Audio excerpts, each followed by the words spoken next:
Menghujat Roh Kudus artinya kita mendukakan Roh.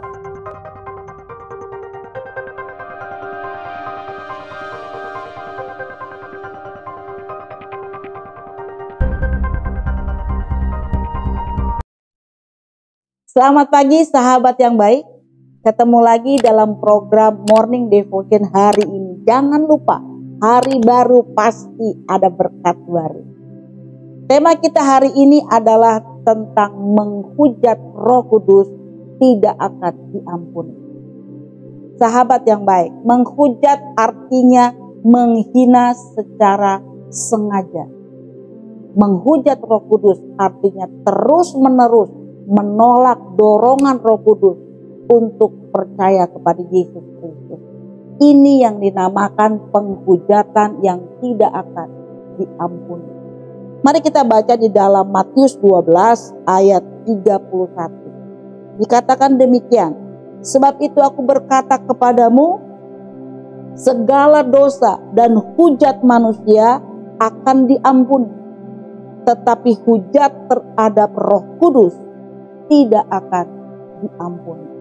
Jelas dikatakan di dalam ayat ini, pada saat kita menghujat Roh Kudus, kita menolak terus-menerus, kita tidak akan diampuni. Kita percaya kepada Allah, kita percaya kepada Anak, kita percaya kepada Roh Kudus, tapi cara hidup kita justru bertentangan dengan apa yang diajarkan oleh Roh Kudus. Sakit hati jalan terus, tipu-tipu jalan terus, berbohong jalan terus. Tapi kita mengaku bahwa kita percaya kepada Roh Kudus.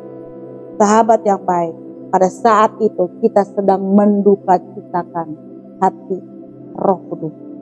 Kenapa? Karena pekerjaan Roh Kudus adalah meyakinkan orang, saudara dan saya, bahwa kita adalah orang berdosa. Pekerjaan Roh Kudus adalah memimpin orang dalam pertobatan. Pekerjaan Roh Kudus adalah membimbing orang, menghibur orang. Dan dia juga mau siap menolong orang dalam kondisi apapun. Tapi yang terjadi adalah kita memadamkan roh itu di dalam hati kita. Roh Kudus adalah pribadi yang memiliki pemikiran, perasaan, juga kemauan Allah. Jadi apa yang dilakukan oleh Roh Kudus adalah apa yang dipikirkan oleh Allah, apa yang dirasa oleh Allah, dan apa yang diingini Allah pada saat Allah menciptakan saudara dan saya. Sahabat yang baik, menghujat Roh Kudus artinya kita mendukakan roh. Pada saat roh didukakan, berarti dia akan membuat roh itu betul-betul tidak bisa bekerja. Pada saat ini terus dilakukan akan membuat orang menentang Roh Kudus. Kalau Roh Kudus ditentang, maka rohnya akan padam. Pada saat roh ini padam, maka seseorang akan mengeraskan hati. Kalau orang sudah mengeraskan hati, maka yang terjadi adalah pemikiran yang rusak. Yang benar jadi salah, yang salah justru jadi benar.